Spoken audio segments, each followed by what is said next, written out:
Hello, ഇന്നത്തെ കഥയിലേക്ക് എല്ലാവർക്കും സ്വാഗതം. സച്ചി ആകെ കൺഫ്യൂഷനിലാണുള്ളത്.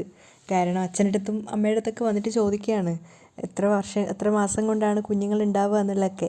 കാരണം രേവതിക്ക് അതൊക്കെ കേൾക്കുമ്പോൾ ചമ്മൽ വരുന്നുണ്ടായിരുന്നു. അതുകൊണ്ട് തന്നെ രേവതി പറയുന്നുണ്ട്, സച്ചേട്ടാ ജോലിക്ക് പോകണ്ടേ, നീ ഒന്ന് മിണ്ടാതിരുന്നേ, എനിക്ക് ടെൻഷനായിട്ട് പാടില്ല.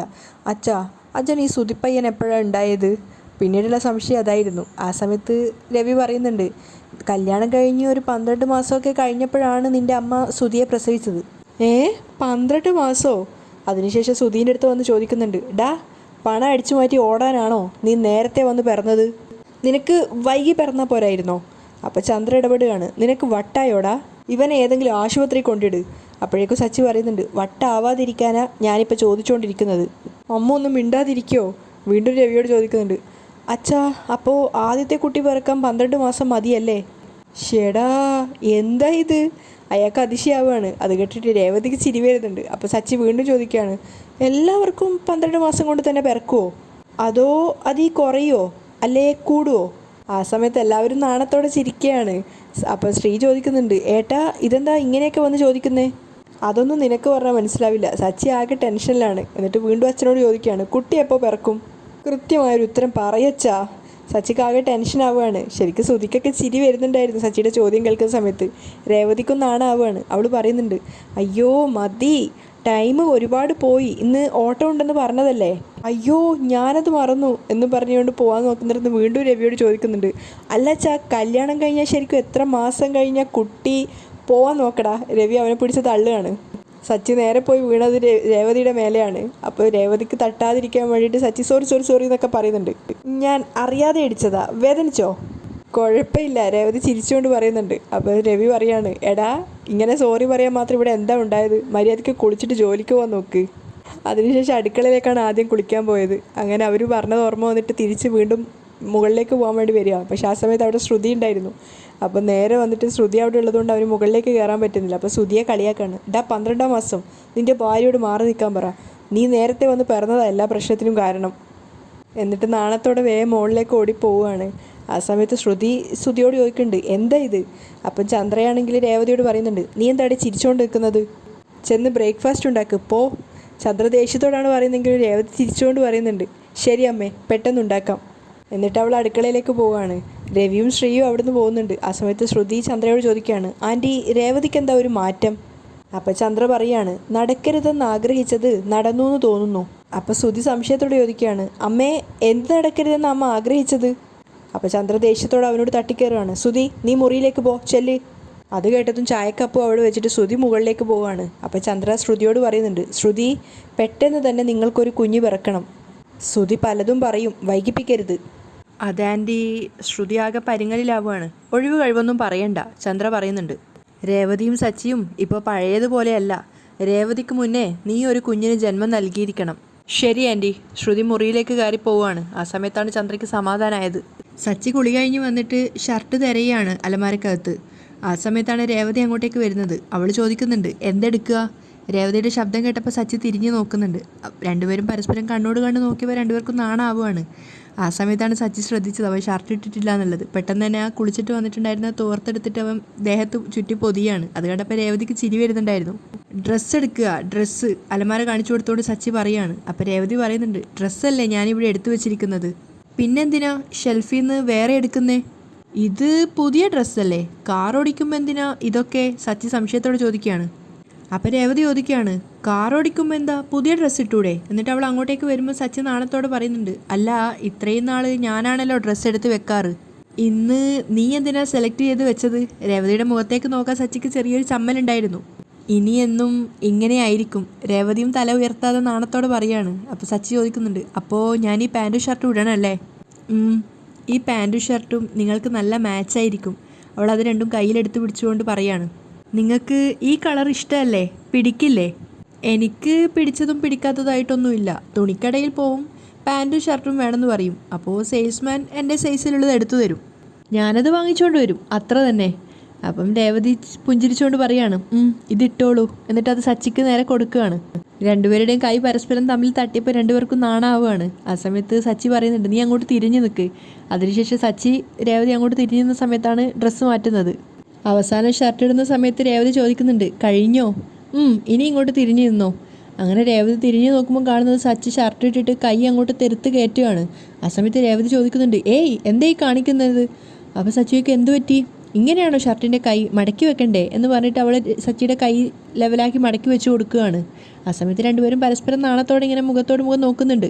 അതിനുശേഷം ഷർട്ട് ഇൻ ചെയ്യാൻ വേണ്ടിയിട്ട് ശ്രമിച്ചപ്പം സച്ചി നാണത്തോടെ, അയ്യേ അതൊന്നും വേണ്ട, ഞാൻ എപ്പോഴും ഇങ്ങനെ തന്നെയാണ് പോവാറ്, അതൊന്നും വേണ്ട, ഞാനൊക്കെ വണ്ടി ഓടിച്ച് ജോലി ചെയ്യുന്നവരാ, ഇങ്ങനെയൊക്കെ പോയാൽ മതി. അപ്പോൾ രേവതി ചോദിക്കുന്നുണ്ട്, എന്നാരാ പറഞ്ഞത്? ഇന്ന ജോലി ചെയ്യുന്നവർക്കേ ഷർട്ട് ഇൻ ചെയ്യാൻ പാടുള്ളൂ എന്ന് എവിടെയെങ്കിലും എഴുതി വെച്ചിട്ടുണ്ടോ? എല്ലാം എപ്പോഴും ഒരുപോലെ ചെയ്യണമെന്നില്ല. ജീവിതത്തിൽ ചില മാറ്റങ്ങൾ ഉണ്ടാവുന്നത് നല്ലതാ, ചില ശീലങ്ങളും. എനിക്ക് നിങ്ങളെ അങ്ങനെ കാണണമെന്നൊരാഗ്രഹം, എനിക്ക് വേണ്ടി അങ്ങനെ ചെയ്യോ? അപ്പം സങ്കടത്തോടെ സച്ചി പറയുന്നുണ്ട്, എനിക്ക് അങ്ങനെയൊന്നും ചേരില്ല രേവതി. അപ്പം രേവതി പറയാണ്, എന്ന് നിങ്ങളാണോ പറയേണ്ടത്? നന്നായിട്ട് ചേരും, ഞാൻ ഇൻ ചെയ്ത് തരാം. അവൾ ശ്രമിച്ചപ്പോൾ സച്ചി ആകെ പേടിക്കുകയാണ്. വേണ്ട വേണ്ട വേണ്ട വേണ്ട, എനിക്ക് ഇക്കിളിയാവും, നീ അങ്ങോട്ട് മാറി നിൽക്ക്, കളിക്കല്ലേ, മര്യാദയ്ക്ക് ഇവിടെ നിൽക്ക്. രേവതി പറയുന്നുണ്ട്, ഏയ് വേണ്ട വേണ്ട, ഞാൻ ചെയ്തോളാം, എനിക്ക് സെറ്റാവോ ഇത്? സെറ്റാവും. എന്നിട്ട് രേവതി വീണ്ടും അവനെ തൊട്ടപ്പോഴേക്കും നാണം കൊണ്ട് അവൻ ഓടുകയാണ്. എന്നിട്ട് പറയുന്നുണ്ട്, ഞാൻ ചെയ്തോളാം, നീ പോയിക്കോ. ഞാൻ പോവാം, പക്ഷേ ഇൻഷേർട്ട് ചെയ്യണം. ചെയ്യാം, നീ പൊക്കോ. പോ. അങ്ങനെ രേവതി നാണത്തോടെ അവിടുന്ന് പോകുന്ന സമയത്ത് സച്ചിക്ക് അവളോട് വല്ലാത്തൊരു പ്രണയം തോന്നുകയാണ്. അതേസമയം ശ്രുതിയും കൂടെ ഫോണിൽ എന്തൊക്കെയോ നോക്കിക്കൊണ്ടിരിക്കുകയാണ്. രേവതിയാണെങ്കിൽ ബ്രേക്ക്ഫാസ്റ്റ് ഒക്കെ കൊണ്ടുവന്ന് ടേബിളിൻ്റെ മുകളിൽ വെക്കുന്നുണ്ടായിരുന്നു. ആ സമയത്താണ് സച്ചി മുകളിൽ നിന്ന് ഇറങ്ങി വരുന്നത്, ഷർട്ടൊക്കെ ഇൻസൈഡ് ചെയ്തിട്ട്. പക്ഷേ അവനെ കണ്ടതും ശ്രുതിയും പരിഹസിച്ചിരിക്കുകയാണ്. പക്ഷേ രേവതിക്കാണെങ്കിൽ ഭയങ്കര സന്തോഷമായി. രേവതി സന്തോഷം കൊണ്ട് അച്ഛനെ വിളിച്ചു വരുത്തുകയാണ്. അച്ഛനൊപ്പം തന്നെ ശ്രീയും വരുന്നുണ്ട്. അവളുടെ ശബ്ദം കേട്ടുകൊണ്ട് ചന്ദ്രയും അങ്ങോട്ടേക്ക് വരികയാണ്. ഏട്ടനെ കണ്ട സന്തോഷത്തിൽ സ്ത്രീ ചോദിക്കുന്നുണ്ട്, ഏട്ടാ എന്തായി കാണുന്നത്? രവിയും പറയുന്നുണ്ട്, അല്ല എന്തായി കാണുന്നേ? നന്നായിട്ടുണ്ട്, കൊള്ളാടാ മോനെ, രവിയും പറയുന്നുണ്ട്. അപ്പം സച്ചി നാണത്തോടെ പറയാണ്, അച്ഛാ ഇതെല്ലാം ഈ രേവതിയുടെ പണിയാ, അവള് പറഞ്ഞിട്ട് ചെയ്തതാ. നാണത്തോടെ സച്ചി പറഞ്ഞു കേട്ടപ്പോൾ ചന്ദ്ര ശരിക്കും ഞെട്ടുകയാണ്. ആ സമയത്താണ് ശരിക്കും ശ്രുതിയും പരിഹസിച്ച് ഒന്നുകൂടെ ചിരിക്കുന്നത്. അപ്പോൾ രവി പറയുന്നുണ്ട്, ചെറുതിൽ സ്കൂളിൽ പോകുന്ന സമയത്ത് ഇതുപോലെ ചെയ്യാൻ പറഞ്ഞാൽ നീ ചെയ്യത്തില്ല, ഇപ്പോൾ രേവതി പറഞ്ഞപ്പോൾ അനുസരിച്ചു. ഒരുവൻ നല്ലവനായി ജീവിക്കാൻ അവൻ്റെ ഭാര്യ വിചാരിച്ചാൽ പറ്റുമെന്ന് ഇപ്പം മനസ്സിലായില്ലേ? അപ്പോൾ അച്ഛാ ഇതുവരെ ഞാൻ നല്ലവനായിട്ടല്ലേ നടന്നത്? അതെ, പക്ഷേ ഇപ്പോൾ നീ വളരെ വളരെ വളരെ നല്ലവനായി. അപ്പോഴേക്കും ചന്ദ്ര പരിഹസിച്ചുകൊണ്ട് അങ്ങോട്ടേക്ക് വരികയാണ്. ടിപ്പ് ടോപ്പിലാണല്ലോ. അല്ല, എത്ര മണിക്കാ ഫ്ലൈറ്റ്? അപ്പോൾ ശ്രുതി ചോദിക്കുന്നുണ്ട്, ഫ്ലൈറ്റോ? അതേ മോനെ, ഇവൻ ഫ്ലൈറ്റ് ഓടിക്കാനല്ലേ പോകുന്നത്, ഫ്ലൈറ്റ്. അപ്പോൾ സച്ചിയും രേവതിയും രവിയും ശ്രീയും ഒക്കെ ഇങ്ങനെ സങ്കടത്തോടെ നിൽക്കുകയാണ്, ആകെ ചമ്മിയതുപോലെ. അപ്പം ചന്ദ്ര വീണ്ടും പറയുന്നുണ്ട്, ഒരു കാർ ഡ്രൈവർ എന്തിനാണാവോ ഇത്രയും ടിപ്പ് ടോപ്പിൽ പോകുന്നത്? കാലി മേയ്ക്കാൻ കോട്ട് സൂട്ടൊക്കെ ഇട്ട് പോകുന്ന പോലെയുണ്ട്. അപ്പോൾ ശ്രുതിയും പറയുന്നുണ്ട്, അമ്മേ കാർ ഡ്രൈവിംഗ് വിട്ടു, ഇപ്പോൾ സർക്കസിൽ പണി കിട്ടി, ആളുകളെ ഇതുപോലെ ചിരിപ്പിക്കാനാണ് പോകുന്നത്. അവർ മൂന്നുപേരും പരിഹസിച്ച് ചിരിക്കുകയാണ്. അപ്പോൾ രേവതി നോക്കുന്ന സമയത്ത് സച്ചി തലതാഴ്ത്തി നിൽക്കുകയാണ്.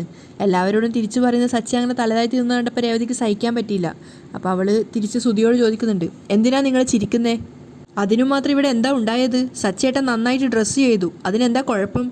ഡ്രൈവർമാർക്ക് നന്നായിട്ട് ഡ്രസ്സ് ചെയ്തുകൂടെ? അവളുടെ ദേഷ്യം കണ്ടപ്പോൾ ശ്രുതി ഒന്നും തിരിച്ചു പറയുന്നില്ല, ആരും ഒന്നും പറയുന്നില്ല. അപ്പോൾ രവി പറയുന്നുണ്ട്, അവരെ വിട്ടേക്ക് മോളെ, പറയുന്നവരെന്തെങ്കിലും പറയട്ടെ, ചിരിക്കുന്നവർ ചിരിക്കട്ടെ, നമുക്കെന്താ? അപ്പം ശ്രീയും പറയുന്നുണ്ട്, ഏട്ടാ ഓരോരുത്തരും അവരവരുടെ ഇഷ്ടത്തിനനുസരിച്ച് ഡ്രസ്സ് ചെയ്യും, കളിയാക്കരുത്. അപ്പോൾ ശ്രുതി ഇങ്ങനെ തൊഴുതു നിൽക്കുകയാണ്. അവൻ അപ്പോഴും പരിഹസിക്കാൻ ശ്രമിക്കുകയാണ്. അപ്പോൾ സച്ചി പറയുന്നുണ്ട്, 12 മാസം ഞാൻ സർക്കസിൽ ആളെ ചിരിപ്പിക്കാൻ പോകുന്നില്ല നീ പറഞ്ഞത്? ആയിക്കോട്ടെ, എന്നാ ഈ പാൻറ്റും ഷർട്ടും ഞാൻ എൻ്റെ കാശ് കൊണ്ട് വാങ്ങിയതാ, അല്ലാതെ നിന്നെപ്പോലെ മറ്റുള്ളവരുടെ കാശ് കൊണ്ട് വാങ്ങിയതല്ല. സച്ചി പറഞ്ഞത് കേട്ടിട്ട് ശ്രുതിയും അപമാനത്തോടെ ഇരിക്കുകയാണ്. എന്തടാ 12 മാസം ചിരിക്കാത്തെ? നിന്റെ ഗ്യാസ് പോയാ? വിടടാ സച്ചി, ആരെന്തു പറഞ്ഞാലും എൻ്റെ മോനെ ഇങ്ങനെ കാണാൻ നല്ല ഭംഗിയുണ്ട്, രവി പറയാണ്. അതിനുശേഷം സച്ചിയോട് അദ്ദേഹം മാറി നിൽക്കാൻ പറയാണ്. എന്നിട്ട് അവൻ്റെ 2 ഫോട്ടോസൊക്കെ എടുക്കുന്നുണ്ടായിരുന്നു അച്ചമ്മക്ക് അയച്ചു കൊടുക്കാൻ വേണ്ടിയിട്ട്. സച്ചിയാണെങ്കിൽ വെറൈറ്റിയിൽ ഒരുപാട് പോസുകളൊക്കെ നിന്ന് കൊടുക്കുന്നുണ്ടായിരുന്നു. അവസാനം അവൻ തന്നെ പറയാണ്, മതി അച്ഛാ എന്ന് പറഞ്ഞുകൊണ്ട് വേഗം രണ്ടുപേരോടും യാത്ര ചോദിച്ചിട്ട് പോകാൻ നോക്കുകയാണ്. അപ്പോൾ രേവതി പറയുന്നുണ്ട്, പറ്റില്ല, ഭക്ഷണം കഴിക്കാതെ പോകണ്ടെന്ന് പറഞ്ഞ് നിർബന്ധിക്കുകയാണ്. രേവതി എനിക്ക് കഴിക്കാൻ നേരെയില്ല, സച്ചി പറയുന്നുണ്ട്. അതൊന്നും സാരില്ല, ഭക്ഷണം കഴിക്കാതെ പോകാൻ പാടില്ലെന്ന് പറഞ്ഞിട്ട് അവൾ വേഗം തന്നെ പൂരിയും ബാജിക്കറി എടുക്കുകയാണ്. എന്നിട്ട് അവൻ എന്തെങ്കിലും സംസാരിക്കുന്നതിന് മുന്നേ അത് അവൾ അവൻ്റെ വായിലേക്ക് വെച്ച് കൊടുക്കുകയാണ്. സത്യം പറഞ്ഞാൽ അവൻ തന്നെ ഞെട്ടിപ്പോയിട്ടുണ്ടായിരുന്നു. അതുപോലെ തന്നെ രവിയും ശ്രീയും ഒക്കെ അത്ഭുതപ്പെട്ടു പോയി. കാരണം രേവതി വാരിക്കൊടുക്കുന്നത് സച്ചി കഴിക്കുന്ന കണ്ടപ്പോൾ. സച്ചി മറുത്തൊന്നും പറയാതെ രേവതി കൊടുത്ത ഭക്ഷണം കഴിക്കുകയാണ്. ആ സമയത്ത് ചന്ദ്ര ശരിക്കും ഷോക്കായി പോയിട്ടുണ്ടായിരുന്നു. കാരണം ഇവർ തമ്മിൽ ഇത്രയും അടുത്തോ എന്നൊക്കെ ഉള്ളൊരു ധാരണയിൽ. രേവതി വാരിക്കൊടുക്കുന്ന ഭക്ഷണം സച്ചി കഴിക്കുന്നത് കണ്ടതും ശരിക്കും ചന്ദ്രക്ക് ടെൻഷൻ ആവുകയാണ്. അതേസമയം ചന്ദ്രയുടെ മുഖത്തടിക്കുന്ന ഭാവങ്ങളൊക്കെ ശ്രീക്ക് കാണിച്ചു കൊടുക്കുകയാണ് രവി. പൂരി മസാല നന്നായിട്ടുണ്ടെന്ന് പറഞ്ഞതിന് ശേഷം അച്ഛനോടും ശ്രീയോടൊക്കെ കഴിക്കാൻ വേണ്ടിയിട്ട് സച്ചി പറയാണ്. അങ്ങനെ അവരെല്ലാവരും കൂടെ ഭക്ഷണം കഴിക്കാൻ വേണ്ടി ഇരിക്കുന്നുണ്ടായിരുന്നു. ആ സമയത്ത് ശ്രുതിയും ഭക്ഷണം കഴിക്കാൻ വേണ്ടിയിട്ട് വരികയാണ്. അപ്പം ശ്രീ വിളിച്ച സമയത്ത് അപ്പം സച്ചി പറയുന്നുണ്ട്, അവനത് കഴിക്കാൻ പറ്റില്ലടാ, അവനെന്തോ ഡിറ്റിയുടെ പ്രശ്നമുണ്ട്. അങ്ങനെ അവൻ്റെ ഭാര്യ പറയുന്ന ABCD ജ്യൂസ് മാത്രമേ അവൻ കുടിക്കുള്ളൂ എന്നൊക്കെ പറഞ്ഞിട്ട് പരിഹസിക്കുകയാണ്. അപ്പോൾ പിന്നെ അങ്ങനെ പറഞ്ഞ സ്ഥിതിക്ക് പിന്നെ കഴിക്കുന്നതൊരു മോശമായിട്ടൊരു കുറവായിട്ട് ഫീൽ ചെയ്യാണ് ശ്രുതിക്കും.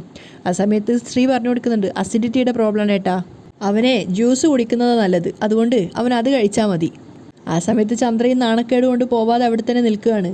അപ്പം സച്ചി പറയുന്നുണ്ട്, എടാ ശ്രീകാന്തേ, അവൻ അങ്ങനെയാ, അവൻ്റെ ഭാര്യ പറയുന്നതേ അവൻ കേൾക്കൂ. എടാ ശ്രീകാന്തേ, നമുക്ക് ഇഷ്ടപ്പെട്ടത് നമ്മൾ കഴിക്കണം, അല്ലാതെ നമ്മൾ എന്താ കഴിക്കേണ്ടതെന്ന് മറ്റുള്ളവരല്ല തീരുമാനിക്കേണ്ടത്. ശ്രുതിക്ക് മനസ്സിലായി അതൊക്കെ അവളെ പരിഹസിക്കുന്നതാണ്. അതുകൊണ്ട് തന്നെ അവൾ വേഗം അവിടുന്ന് പോവുകയാണ്. ആ സമയത്ത് കൂടെ തന്നെ ശ്രുതിയും പോകുന്നുണ്ടായിരുന്നു. അപ്പം സച്ചി പറയാണ്, കല്യാണം കഴിഞ്ഞാൽ ചില കോന്തന്മാർ അവരുടെ ഭാര്യമാർ പറയുന്നത് മാത്രമേ കേൾക്കൂ. കഷ്ടം. അപ്പോൾ ശ്രുതി അടിക്കാൻ വേണ്ടിയിട്ട് വരുന്നുണ്ടായിരുന്നു, പക്ഷേ ശ്രുതി തടഞ്ഞു നിർത്തുകയാണ്. അപ്പം സച്ചി ഭാര്യയോട് പറയുന്നുണ്ട്, രേവതി എനിക്കിന്ന് ഉച്ചയ്ക്ക് കഴിക്കാൻ പൂരി മസാല മതി. അപ്പോൾ രേവതിയും പറയുന്നുണ്ട്, ഞാനത് പാക്ക് ചെയ്ത് വെച്ചിട്ടുണ്ട്. അവർ രണ്ടുപേരും സ്നേഹത്തോടെ പെരുമാറുന്നത് കണ്ടിട്ട് സന്തോഷത്തോടെ നിൽക്കുകയാണ് രവിയും ശ്രീകാന്തും. പക്ഷേ ചന്ദ്രക്ക ഒന്നും സഹിക്കാൻ പറ്റുന്നുണ്ടായിരുന്നില്ല. ആ സമയത്ത് ശ്രീ രവിയോട് ചോദിക്കുന്നുണ്ട്, അച്ഛാ ഇന്ന് ലേബർ കോർട്ടിൽ പോകണ്ടേ? ആ പോണം, ഇന്ന് പെൻഷൻ്റെ കാര്യത്തിലൊരു തീരുമാനമാവും. അപ്പോഴേക്കും കൈ കഴുകി വന്നിട്ട് സച്ചി പറയുന്നുണ്ട്, അച്ഛാ ഞാനും വരാം അച്ഛാ. നീ വരേണ്ട കാര്യമില്ല അച്ഛാ, അച്ഛനെ കാണുമ്പോൾ ആ മധുസൂദനന് ഒരിളക്കം കൂടും. സ്റ്റാൻഡിൽ ചെന്നതിന് ശേഷം ഞാനും അങ്ങോട്ട് വരാം. ശരി. അതിനുശേഷം രേവതിയോട് യാത്ര ചോദിക്കുമ്പോഴേക്കും രേവതി ലഞ്ച് എടുത്തിട്ട് കൊണ്ടുവരികയാണ്. രണ്ടുപേരും പരസ്പരം പ്രണയത്തോടെ അങ്ങോട്ടും ഇങ്ങോട്ടും നോക്കുന്നുണ്ടായിരുന്നു. അതിനുശേഷം അച്ഛനോട് ടാറ്റയൊക്കെ പറഞ്ഞിട്ട് അവിടുന്ന് സച്ചി പോവുകയാണ്. തിരിച്ച് പുറത്തേക്ക് ഇറങ്ങുന്ന വഴിക്കാണ് അവിടെ ശ്രുതി ഇരിക്കുന്നത് കാണുന്നത്. ആ സമയത്ത് സച്ചി പറയുന്നുണ്ട്, ഡാ വിശക്കുന്നില്ലേ, ചെന്ന് പൂരി കഴിക്ക്. നിന്റെ ഭാര്യ പറയുന്നത് കേട്ട് എന്നും ABCD കുടിച്ചാലേ നീ ICUലായി പോവും. ചെല്ല്, പോയി പൂരി കഴിക്ക്. നീ പോടാ, ശ്രുതി പറയുന്നുണ്ട്. സച്ചി വിളിച്ച സമയത്ത് പിന്നെ ശ്രുതി തലതാഴ്ത്തുകയാണ്. ആ സമയത്ത് ശ്രുതി പറയുന്നുണ്ട്, കണ്ടില്ല ആൻറ്റി, അവൻ എന്തിനാ എന്നും ഇങ്ങനെ ശ്രുതിയെ ഇൻസൾട്ട് ചെയ്യുന്നേ? പോട്ടെ മോളെ, വീട് കോമാളിയാ, ഇതൊക്കെ ഒരു ദിവസത്തെ കൂത്താ. ഇവിടെ ചിലർ വിചാരിക്കുന്നതേ പതിയെ അവനെ മാറ്റിയെടുക്കാന്നാ. അവൻ കളിമണ്ണാ, ഇവൾ ആഗ്രഹിക്കുന്നത് പോലെ അവനെ ഉണ്ടാക്കാന്നാ ഇവൾ ആഗ്രഹിക്കുന്നത്. അവനെ കളിമണ്ണല്ല, കടൽമണ്ണാ. കുറച്ച് വെള്ളം വീണാൽ മതി, അവൻ ഉടഞ്ഞു പോവും. അവനെ ആര് വിചാരിച്ചാലും മാറ്റാൻ കഴിയില്ല. നീ വാ മോളെ, നമുക്ക് കഴിക്കാം. അവർ രണ്ടുപേരും ഭക്ഷണം കഴിക്കാൻ വേണ്ടിയിട്ട് എഴുന്നേറ്റ് പോവുകയാണ്. സച്ചി പുറപ്പെടാൻ വേണ്ടിയിട്ട് ഡോറ് തുറന്ന സമയത്താണ് തിരിഞ്ഞു നോക്കുമ്പോൾ രേവതി അവിടെ കാണുന്നത്. രേവതി വല്ലാത്തൊരു പ്രണയത്തോടെ സച്ചിയുടെ പുറകെ ഇങ്ങനെ നടക്കുകയാണ്. ആ സമയത്ത് സച്ചി ചോദിക്കുന്നുണ്ട്, നീ എന്തിനാ എൻ്റെ പുറകെ ഇങ്ങനെ വരുന്നത്? യാത്രയാക്കാൻ വന്നതാ, രേവതി നാണത്തോടെ പറയാണ്. യാത്രയാക്കാനോ? എനിക്കെന്താ വഴി അറിയില്ലേ? നിങ്ങൾ ചെല്ല്, ബായ് എന്ന് പറഞ്ഞ് രേവതി ടാറ്റയാക്കുകയാണ്. ആ സമയത്ത് സച്ചി വിചാരിച്ചത് അവൾ അവനെ വിളിച്ചതാന്നാ. അതുകൊണ്ട് എന്താണെന്ന് ചോദിച്ചിട്ട് അവൾക്ക് അരികിലേക്ക് വരുന്നുണ്ട്. അപ്പോൾ ആ സമയത്ത് അവൾ പറയുകയാണ്, ഞാൻ ബായ് പറഞ്ഞതാണ് പോകാൻ വേണ്ടിയിട്ട്. സ്കൂളിൽ പോകുന്ന കുട്ടികളോട് അമ്മമാർ ടാറ്റ പറയാറുണ്ട്. ഞാനെന്താ സ്കൂളിൽ പോകുന്ന കുട്ടിയാണോ? കുട്ടികളോട് മാത്രമല്ല, മുതിർന്നവരോടും ടാറ്റ പറയാം. ഭർത്താക്കന്മാരോട് ഭാര്യമാർ ടാറ്റ പറയും, ഭർത്താക്കന്മാർ തിരിച്ചും. അതാ ഞാൻ. രേവതി നാണത്തോടെ പറയാണ്. ഓ അങ്ങനെയൊക്കെ ഉണ്ടല്ലേ. പെട്ടെന്ന് രേവതി പറയുന്നുണ്ട്, അതെ നിങ്ങളുടെ ഫോണിലൊരു ഫോട്ടോ എടുക്കാവോ? ഓ എടുക്കാമല്ലോ എന്ന് പറഞ്ഞുകൊണ്ട് രേവതിയുടെ ഫോട്ടോ എടുക്കാൻ നോക്കുമ്പോൾ രേവതി പറയുന്നുണ്ട്, അങ്ങനെയല്ല, നമ്മൾ രണ്ടുപേരും ചേർന്ന് നിന്നിട്ടുള്ളത്. അതിനെ അങ്ങനെ എടുക്കാൻ ഞാനെന്താ സെലിബ്രിറ്റി ആണോ? സച്ചി ചോദിക്കുന്നുണ്ട്. അതല്ല, കല്യാണം കഴിഞ്ഞിട്ട് നമ്മൾ രണ്ടുപേരും നിന്നിട്ട് ഇതുവരെ ഫോട്ടോ എടുത്തിട്ടില്ലല്ലോ, അതുകൊണ്ടാണ്. നിങ്ങളുടെ ഫോണിൽ എൻ്റെ ഒരു സെൽഫി, നമ്മുടെ രണ്ടുപേരുടെ ഒരു സെൽഫി എടുക്കുമെന്ന് ചോദിച്ച സമയത്ത് സച്ചി സമ്മതിക്കുകയാണ്. അതിനുശേഷം അമ്മ പറയുന്നുണ്ട്, ഫോട്ടോസ് എടുക്കുമ്പോൾ എല്ലാവരും ഇങ്ങനെ VPs കാണിക്കാറുണ്ടല്ലോ, അതുപോലെ ചെയ്യുന്നൊക്കെ പറഞ്ഞിട്ട് രണ്ടുപേരും ചേർന്ന് നിന്നിട്ട് ഫോട്ടോ എടുക്കുകയാണ്. അവിടെയാണ് ഇന്നത്തെ എപ്പിസോഡ് വൈൻഡപ്പ് ചെയ്യുന്നത്.